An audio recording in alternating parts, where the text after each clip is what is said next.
Hello అండి. Good evening అందరికీ. అందరు ఎట్లున్నారు? బాగున్నారా? నేనైతే మస్తున్నా. ఇదైతే మా చిన్నోడి బర్త్డే నెక్స్ట్ డే వ్లాగు. అంటే 26th జూలై సాటర్డే కదా, 27th సండే రోజు ఈవినింగ్ 6:30 అవుతుంది. ఎట్లయినా మా అక్క వాళ్ళ పిల్లలు వచ్చినారు, పార్క్కి పోదాం పిన్ని అని అంటే నేనే గుర్తు చేసిన. ఎందుకంటే నాకు ఒక సెంటిమెంట్ ఉంటుంది అనమాట. ఒక్కోసారి వాకింగ్ చేసిన అంటే నెక్స్ట్ డే వాకింగ్ చేయాలి, నెక్స్ట్ టైం కూడా చేయాలి సేమ్ అదే పొజిషన్లో ఉన్నప్పుడు అని. ఇది మా ఇంటికి దగ్గరలో ఉన్న ఆర్బీ నగర్, ఇంటికి దగ్గరే ఉండదు, 1/2 కిలోమీటర్ ఉంటుంది ఆర్బీ నగర్. చిన్నగా నడుచుకుంటూ పోతే నెహ్రూ పార్క్ అని ఉంటుంది. ఈ పక్కనైతే టైమింగ్స్ కూడా ఉన్నాయి. బట్ మేము లాస్ట్ టైం వచ్చినాం 2 years బ్యాక్. అప్పుడు ఇట్లా జారుడు బండ, ఇట్లా రౌండ్స్ తిరిగేది, మళ్ళీ ఒకరు పైకి కిందికి అనేవి చాలా ఉంటుండే. సడన్గా చూసి మా పిల్లలు సఫర్ అయ్యారు, మస్తు ఉంటుండే. మా బుజ్జితోటి వచ్చిన లాస్ట్ టైం నేను, మా చిన్నోడు కూడా లేనప్పుడు, మా చిన్నోడు కడుపులో ఉన్నప్పుడు వచ్చిన. అప్పుడైతే మంచిగా ఎంజాయ్ చేసి వచ్చేసినాము. కానీ ఈసారి ఏం లేవు, ఈడేం లేవు. ఉన్నాయి ఉయ్యాలలు, ఎక్కడం దిగడంలా 2 ఉన్నాయి. ఏమొద్దు మళ్ళీ వేరే పార్క్కి పోదాం, వేరే పార్క్కి పోదాం. అదైతే అది నియర్లీ న్యూ బస్ స్టాప్ దగ్గర ఉంటుంది. మా ఇల్లేమో హనుమాన్వాడ. మా ఇక్కడ నుంచి మొదలు పెడితే అక్కడి వరకు నడుచుకుంటూ పోయినాం. మళ్ళీ సారిపోయింది. ఇదైతే గుట్టకి బ్యాక్ సైడ్ అనమాట. ఆర్బీ నగర్కి ఆపోజిట్లో గుట్ట. న్యూ బస్ స్టాప్ నుంచి ఆర్బీ నగర్ దాకా ఆక్రమిస్తుంది అనమాట గుట్ట. ఇది ఆర్బీ నగర్ పక్కనే.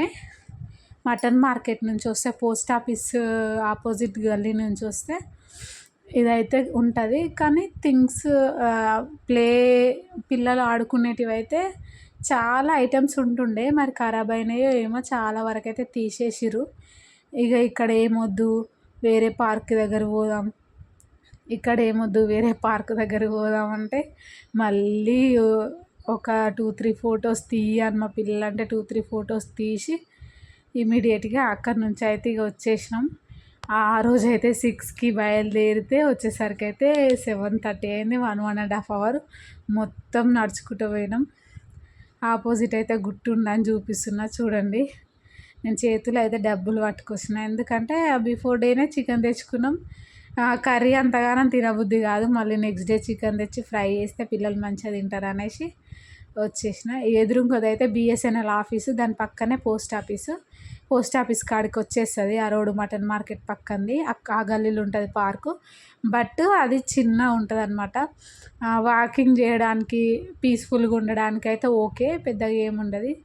మా చార్వి అయితే ఇక్కడ హాయ్ ఫ్రెండ్స్ అని అంటుంది. నేను వీడియో తీస్తున్నా అని ఎవరైనా చూస్తే నవ్వుతారు, రోడ్ మీద ఏం వీడియోలు అమ్మా అని అంటారు అని హాయ్ ఫ్రెండ్స్ అని అంటుంది.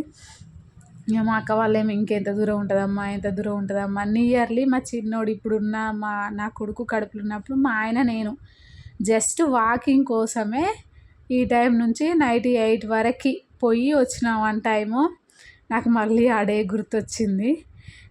ఇక్కడ గాంధీ పార్క్ అయితే వచ్చేసిన. గాంధీ పార్క్ అయితే పెట్రోల్ బంక్ పక్కనే ఉంటుంది. ఇక్కడైతే రీసెంట్గానే 2-3 months నుంచి అయితే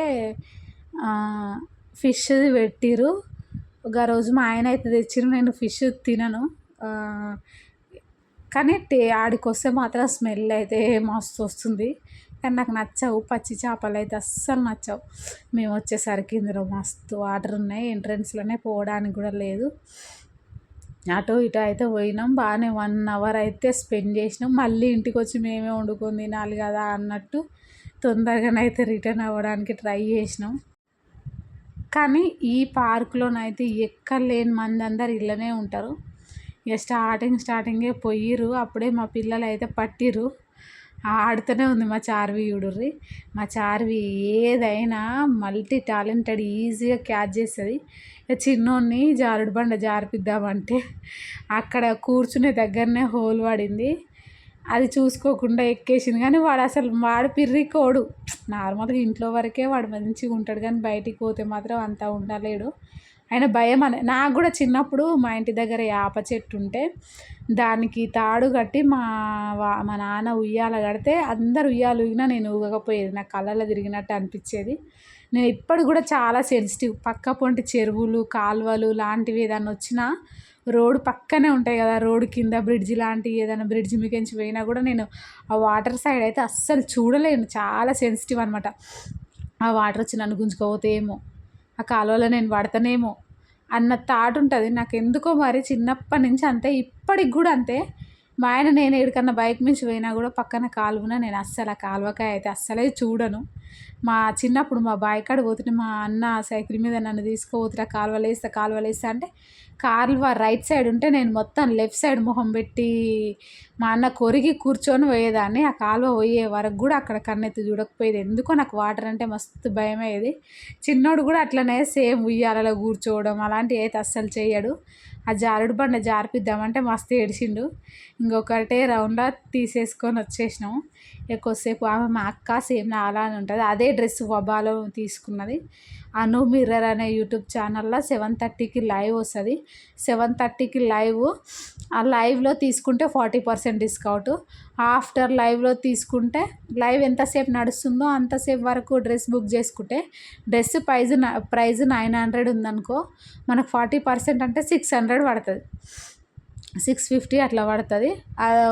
లేదంటే ఆఫ్టర్ లైవ్ తర్వాత బుక్ చేసుకున్నాం అనుకో, 2 డ్రెస్సెస్ తీసుకుంటే 1 డ్రెస్ ఫ్రీ. అంటే 900 వర్త్ తోటి ఉన్నవి తీసుకున్నాం అనుకో, ఇంకోటి 900 తీసుకున్నా కూడా ఆ 900 డ్రెస్ ఫ్రీ వస్తుంది అనమాట. కానీ ఖచ్చితంగా లైవ్లో ఉండి మంచిగా పార్టిసిపేట్ అయ్యి మనకు నచ్చిన డ్రెస్ ఇమీడియట్గా లైవ్లో బుక్ చేసుకుంటేనే బెస్ట్ ఆఫర్కి వస్తాయని చెప్తాను నేనైతే. కానీ డ్రెస్ అయితే బాగుంది. ఫస్ట్ నేను వేసుకోనని ఇక మా అక్కకి ఇచ్చిన, ఒకసారి వేసుకొని నెక్స్ట్ టైం వేసుకుంటా అని. మా అక్క అయితే వేసుకుంది. ఆల్మోస్ట్ మేమైతే ముగ్గురం సేమ్ ఉంటాము. ఇక మా చిన్నోడు తోటి కొద్దిసేపు కూర్చోబెట్టి ఆడిపించింది కానీ వాడు ఏడుస్తుండే. ఇక ఒకటి అయితే మా ఊడికి టాలెంట్ ఎట్లుంటుంది అంటే, అది ఒకటి బ్లాక్ది ఉంది ఆవు, ఒకటి రెడ్ కలర్ది ఉంది. సరే రెడ్ కలర్ది అంటే ఎట్లనో అట్లా గుర్తుపడతాడు కదా. ఆ బ్లాక్ కలర్ది ఉంది కదా, ఆ బ్లాక్ కలర్ది వచ్చేసరికి ఆడు ఏంటిది అంటే మంచిగా అన్నాడు అనమాట. అది వాయిస్ ఓవర్ కూడా ఉంది, ఇస్తా చూడండి. ఏంటిదంటే కవ్వ అంటుండు. కవ్వ ఎట్లా ఉంటుంది అంటే అమ్మా అని అంటాడు. అట్లనో ఇట్లనో వాడిని అయితే ఆడిపిచ్చేసిర్రు. ఇక వాడు ఏడవగానే ఇక తీసేసినాం. వాడికి ఎక్కడనో కొంచెం అన్కంఫర్ట్గా ఫీల్ కాగానే దించేసినాము. ఇక దించేసి మళ్ళీ నెక్స్ట్ రైట్ సైడ్లో కొన్ని అవి ఉంటాయి, వాటి కాడికైతే వాడు ఏడుస్తుండు. వాడు చాలా సెన్సిటివ్, నిజంగా స్మూత్ ఉంటాడు ఇంట్లో. నా దెబ్బలకే వాడు అసలు మస్తు అవుతాడు.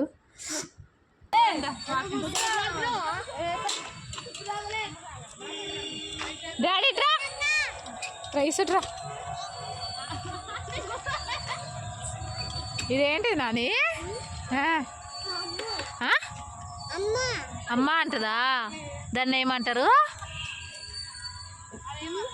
ఏమంటారు దాన్ని? అటుగో వస్తుంది.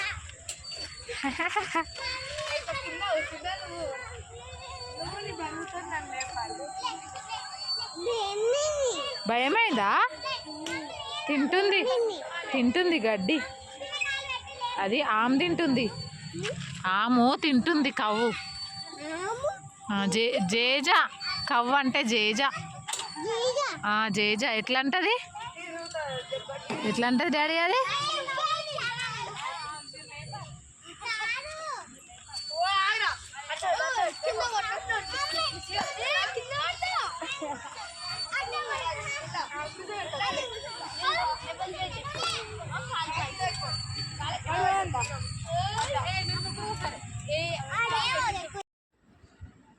మా చిట్టి మా జ్ఞాన్ రావడం ఇది సెకండ్ టైం అనమాట. మా జ్ఞాన్ని తీసుకొని ఒకసారి వచ్చిన, ఇంటికి వస్తే ఇక పిల్లలు ఎందుకు వచ్చినాము మా పిన్ని దగ్గరికి అని అనుకుంటారు కదా అని వాళ్ళకి జర టైం పాస్ చేయాలి అన్నట్టు.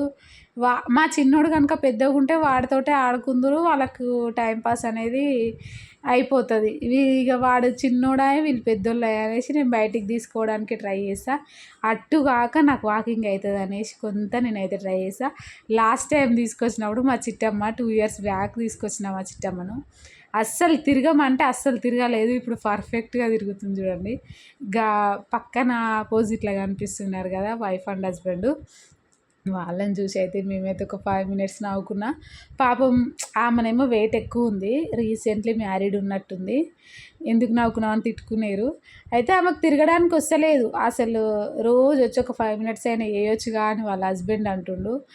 కానీ ఆయన ఉన్నంతసేపు ఇట్లా తిరుగు అంటుంటేనే ఆమెకు తిరగడానికి మస్తు ఇబ్బంది పడుతుంది, మస్తు కష్టంగా ఫీల్ అవుతుంది, ఎందుకు వచ్చిండ్రా అనుకునే అంత. నేనేమో మా పిల్లలు అది ఇస్తలేరు ఆమె, కానీ ఏ రండి రాళ్ళు తిరగని, మీకేమవుతుంది తిరగని అనేసి వచ్చి నేనైతే ఇక్కడ కూర్చున్నా చాలాసేపు. నిజంగా అంత వెయిట్ ఉంది కదా పాపం, ఆయన అంత సపోర్ట్ చేసినందుకు ఆమె తిరుగుతేంది అసలు దాని మీద కూర్చుంది అంటే కదులుతలేదు. ఇక మేమైతే పిచ్చి నవ్వుకున్నాం. ఇట్లా నేను ఆ ముందే కావాలనే అన్నా, రోజు ఒక అశ్విని నువ్వు వచ్చి, మా అక్క నన్ను అనమాట, అశ్విని నువ్వు వచ్చి రోజు ఒక 5 మినిట్స్ ఈ ఎక్సర్సైజ్ చెయ్యి, నీ బెల్లి స్టమక్ పోతుంది అని చెప్పిన.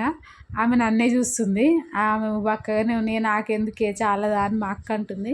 కానీ పాపం వాళ్ళ ఆయనేమి ఇట్లా చేయి అట్లా చేయి, ఇట్లా తిప్పు అట్లా తిప్పు అని అంటుండు. కానీ ఆమె అయితే అసలు ఇట్లా స్ట్రెస్గా ఫీల్ అవుతుంది, అబ్బా అనవసరంగా వచ్చినా అని. పాపం సపోర్టివ్ హస్బెండ్ ఉంటే ఇక అట్లా ఉంటుంది. కానీ ఇక ఆమెకి అయినా ఇంట్రెస్ట్ ఉండాలి, అంత ఈజీగా కాదు కదా. ఇక అవైతే వాళ్ళకి ఇచ్చేసి వచ్చి, ఇదేందో కొన్ని అయితే అర్థం కూడా కాదు నాకైతే, ఎందుకంటే మనము ఎప్పుడు పోలేదు, ఊర్లలో ఉండయి, మేము పార్కుల పొంటి ఎప్పుడు తిరగలేదు. మేము 4th 5th క్లాస్లో ఊళ్ళో స్కూల్కి పోయినప్పుడు టూర్లో జస్ట్ 150 రూపీసో 120 రూపీస్కో ఒక 3-4 చూయించుకొని వచ్చేదన్నమాట. ఒకసారి అయితే సాలార్జీ మ్యూజియం, సంగీ టెంపుల్, అట్లా ఒక 3-4 బిర్లా మందిర్, ఇట్లా టెంపుల్స్ అన్నీ, ఒకసారి చార్మినారు, ఒకసారి ఒక పార్కు, అలాంటివన్నీ చూపించారు మా సార్ వాళ్ళు అయితే. నేనైతే ప్రతిసారి 4th మా నాన్న తెలుసా, మాకు ఒక గాడ్ గిఫ్ట్ అంటే మా నాన్ననే. మా నాన్న మేస్త్రి పని చేసేది. రేపు టూర్కి పోయేదాకా కూడా ఏం అవసరం లేదు నాకు, ఆ డబ్బులు లేవు, ఏం అవసరం లేదు నాకు, ఆ డబ్బులు లేవు అనేది. జస్ట్ అప్పుడు 120 రూపీసే, వాళ్ళ కూలి కూడా గంతే ఉంటుండే లేండి. కానీ ఆ 120 రూపీస్కే మా నాన్న డబ్బులు లేవు అనేది. ఇక రేపు టూర్కి పోతారనగా ఈరోజు అందరినీ టూర్కి పోయే వాళ్ళని ఒక క్లాస్ రూమ్లోకి పిలిపించి వాళ్ళ పేర్లు రాసుకొని, ఇట్లా డిసిప్లిన్గా ఉండాలి, ఇట్లా ఒకరొకరు జంటలు పట్టుకొని ఉండాలి, ఎక్కడ పడితే అక్కడ పోవద్దు, ఇట్లా అని చెప్పినాక మా నాన్న అందరు రూమ్లో పోతుర్రు అని మళ్ళీ ఫోన్ చేసేది, రూమ్లో పోతుర్రు, ఆ ఇన్స్ట్రక్షన్స్ అన్నీ చెప్తుర్రు, మేము కూడా పోతాం అని. రేపు టూర్ పోతా అనగా ఈరోజు ఫోన్ చేస్తే మా నాన్న సరే పోరి మీరు కూడా పేరు రాపించుకోరు అనేది.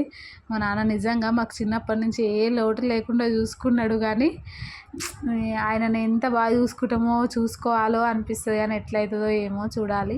మ్యాక్సిమం అయితే ఆయనను హ్యాపీగా ఉండడానికే ట్రై చేసాం. మా నాన్న లేనిది నా ఇంట్లో నేను ఏ ఫంక్షన్ చేసుకోను. ఈవెన్ ఆయన కాడికి పోయి అయినా చేసుకోవాలని ట్రై చేస్తా.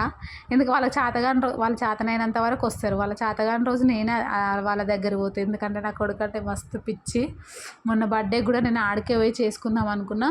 కాకపోతే మా ఆడపడుచు వాళ్ళు ఆడికి రావడానికి మొహమాట పడతారు కదా అమ్మ వాళ్ళ ఇంటికి అనేసి ఇక్కడే చేసుకున్నా. ఇక మొత్తానికైతే ఆ పార్క్ చూసినా అని గుర్తొచ్చింది ఒక మెమొరీ. ఇక వస్తూ పిల్లలు పానీపూరి తిందామంటే ఇక పక్కనే మా అక్క బట్టల బ్రష్ తీసుకుంటాను పోయి వచ్చింది. మేమైతే పానీపూరి అయితే నేను తినేసిన. 20 రూపీస్ తింటే, నేను 20 రూపీస్ తింటే మళ్ళీ ఇంటికి వచ్చినాక నాకు అన్నం తినాలనిపించదు. మళ్ళీ నాకు అన్నం తినకపోతే నైట్ అంతా సిక్ అవుతా, ఫుల్ కాళ్ళు గుంజుతాయి అనేసి నేనైతే 10 రూపీస్వే తిన్నా. మా పిల్లలందరూ అయితే 20 తిన్నారు. ఎందుకో బయటికి పోతే పానీపూరి అయితే మంచిగా అనిపిస్తుంది. కొద్దిసేపు అయితే అట్లా టైం స్పెండ్ చేసి మాకైతే ఆ రోజు పిప్పి ఆరింది. మ్యాక్సిమం 6:30 నుంచి 7:30 5:30 to 6 నుంచి 7:30 వరకు నడవడమే అయింది. మా పోరగాళ్ళు దిగుతావా, డస్ట్బిన్ వేసావా, అక్కడుంది డస్ట్బిన్, అక్కడుంది. వాళ్ళు వేసావా, నేను వేసతే, నువ్వు వేసావా?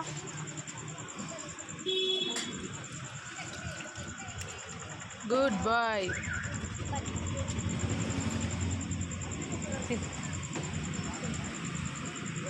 నిజంగా వీడు ఉన్నది కంప్లీట్ 2 ఇయర్సే కానీ వీడు చేసేటి పెద్ద పెద్ద పనులు అనిపిస్తాయి. డస్ట్‌బిన్ అంటాడు కంప్లీట్‌గా. పిల్లో ఇలాంటివన్నీ నేను మా పక్కోళ్ళకి చెప్తుంటే ఇప్పుడే మురుస్తారు పెద్దగయినంక ఇట్లుంటది అట్లుంటరు అంటే నాకు లిటరల్లీ ఫుల్ ఏడుపొస్తది. ఎందుకంటారో అట్లా డిసప్పాయింట్ ఎందుకు చేసుడు, నా కొడుకు పెద్దగయినంక ఖరాబ్ అవుతాడేమో, వీళ్ళనేది నిజమేనేమో అని నాకైతే లేని థాట్స్ అన్నీ వస్తాయి. నిజంగా ఇప్పుడు మన సంతోషాన్ని ఒకరికి పంచుకోవాలన్నా కూడా మస్తు భయమవుతుంది. ఎందుకో ఏమో ఇక లాస్ట్కి అయితే ఓల్డ్ బస్ స్టాప్ దాకా వచ్చేసరికి ఇట్లా కూర్చుందాం అనేసరికి కరెంట్ పోయింది. మా నాన్నకు బీపీ షుగరు అయితే మా నాన్న వాళ్ళు కూడా వచ్చిర్రు కానీ సాటర్డే వచ్చి సండే రోజు ఎర్లీ మార్నింగే వెళ్ళిపోయారు. ఇంటి దగ్గర పొలానికి మందు కొట్టియాలనేసి ఇక ఆ రోజు ఇక వాళ్ళకి టైం లేకుండే, ఎందుకంటే వర్షం ఊకొస్తుంది కదా, ఆ రోజు ఎండ కొడుతుంది. పోయి మందు కొట్టిస్తే అది పురుగు అనేది చచ్చిపోతుంది అనేసి కలుపు మందు కొట్టిస్తే ఆ కలుపు చచ్చిపోతుంది ఎండకు అనేసి వాళ్ళు తొందరగా వెళ్ళిపోయారు.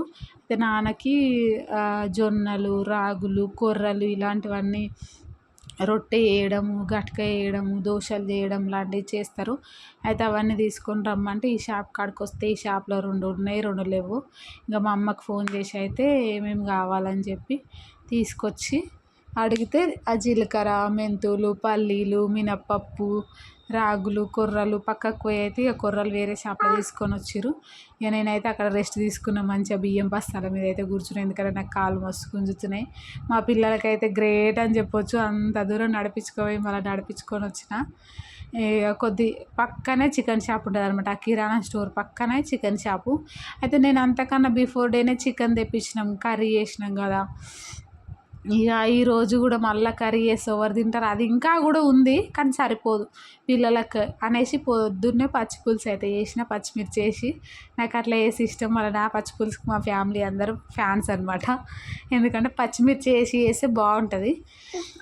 ఇక పచ్చిమిర్చి చేసి ఈ చికెన్ ఫ్రై చేస్తా, లివర్లు తెచ్చి లివర్ ఫ్రై చేస్తా అని పక్క షాప్ పోయి అడిగితే ఆడనంట లివర్ అయిపోయిందని అన్నారు. నాకైతే కోపం వచ్చింది. ఇక ఏం చేయాలని ఇక మళ్ళీ 100 రూపీస్ చికెన్ తీసుకొని వచ్చి టమాటా వేసి అయితే ఫ్రై చేసేసిన. ఫుల్ సిక్ అయినాం, ఫుల్ కాలు గుంజుతుంది. నేను పోయేటప్పుడే బియ్యం కడిగేసి పోయినా. ఇక నాకు అప్పటికే సరిపోయింది. తొందరగా చికెన్ పొయ్యి మీద వేసి అన్నం తినేసరికి అయితే 8:30, 9 అయింది. తిన్నాం, పడుకున్నాం.